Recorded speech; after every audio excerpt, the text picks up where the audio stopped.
And in this darkness, something grabbed me. And the presence of this thing took my very breath away. I'm sure you've heard about demons appearing to people in dreams. However, this story is not the same. When David was a little boy, he had a real-life encounter with a demon. And if you're skeptical that this is even possible, then stay until the end. This is a very important detail that you won't want to miss. So, yeah, I'm 5. I remember we're living in this little trailer, and I had a pallet on the floor where I was sleeping, and we're all there. This new stepfather sleeping in the front of the trailer with my mom in the bed, my brother and sister sleeping. My sister was on the couch, my brother was on a pallet on the floor, and it's very distinct in my mind. Like I remember a whole setup, and I got up in the middle of the night because I was thirsty to go get a drink of water out of the bathroom. And so of course, the whole trailer is dark, and you can kind of picture like there's drapes over these little windows, and there's a little bit of light coming through one drape in the hallway from a street light outside. So I make my way down the hall, get to the bathroom. And I remember distinctly how I had to, I was small, so I had to pull myself up on the sink and turn on the nozzle on to get water, drink out of the faucet. And I scraped my right knee on the knob that was on the cabinet door on the sink. And so I got my drink, came down, turned the light off, and walked into the hallway. And I no sooner made the turn the hallway, making my way back to my pallet. And in this darkness, something grabbed me. And, oh man, just every time I tell this story, I know Dad barely told the story because people get creeped out, but it grabbed me and everything disappeared, Gabriel. Like it was like, I was in this world, and it was as if this thing that grabbed me picked me up, and it wasn't as if it did it. It did it. Picked me up, and it was so huge and so powerful. I felt the power of this thing, and literally I was close to the ceiling. That's how tall it was. It had to be tall because I was close to the ceiling of this trailer. I remember seeing in my periphery the window that was up high in this trailer, and the top of my head is slightly above it. And he grabbed me so hard, the pain that went through my body and into my back where he pinned me against the wall. It was immense. And the presence of this thing took my very breath away. And before I could close my eyes in terror, it was so creepy and weird, but it was up in my face, like right here, that when somebody encroaches in your space, like right here, and his very presence took the life out of me, took the breath out of me. I couldn't scream. I couldn't talk. I couldn't breathe. And I saw the glint of his face in the light, and these, I don't know, the enormous head, enormous face.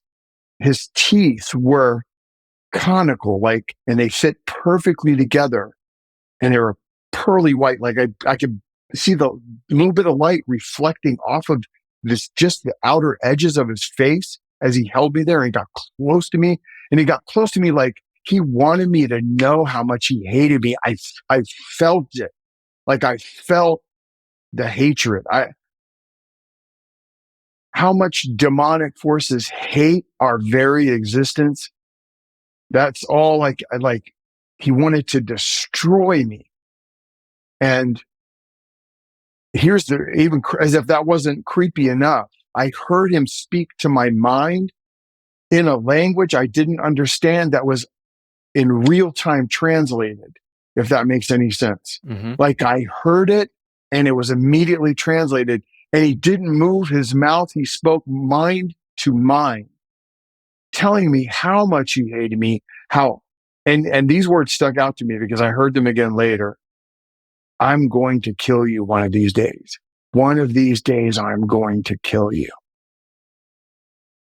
And just as fast as he was there, he was gone. And I felt myself just hit the floor. And I covered my hands. I just curl up in a ball, hands over my face, terrified, trying to catch my breath now. For the entire encounter, I couldn't breathe the moment he touched me. And trying to catch my breath, praying it was a nightmare. And then finally I got the courage to pull my hands off my face, and there was nothing there. And I crawled. I was terrified to stand up. I crawled as fast as I could back to my pallet on the floor, put my heads up under the blanket. And then finally I remember thinking, oh, because I knew this guy hated me, this new stepfather. I knew he hated me. And this was very on in the relationship, but I just knew it. It's like they say, kids and dogs know. I knew. And so I peeked out from under the covers, but he was snoring, dead asleep, hadn't moved. It wasn't him.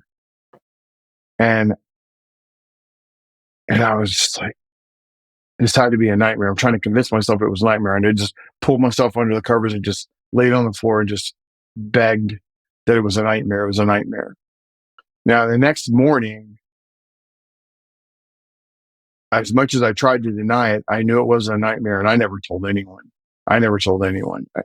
My arms still hurt, though they weren't bruised, and my back hurt where I'd been pinned to the wall, but it wasn't injured. But then I was like, maybe it was just a nightmare. Maybe it was just a nightmare. And then I looked down, I saw that scrape on my knee from when I pulled myself up, and the knob scraped my knee on the cabinet. And I knew it was real. A lot would say that this was just a nightmare, but the problem is you wanted it to be a nightmare really bad, but you couldn't. You couldn't come to any reasonable conclusion that this was a nightmare, because the scrape on your knee was part of that exact experience. Was like a few seconds before it happened, so that was part of the nightmare, which wouldn't make sense that you would have it scrape on you the next morning, and you felt the pain. So this was something that actually happened, and it wasn't your stepdad, which he did hate you, but it was him. He was sleeping. So you did have your first spiritual encounter with a demon at 5. And you said that he told you, I'm going to kill you one of these days. And that sentence is so pivotal to the rest of your story.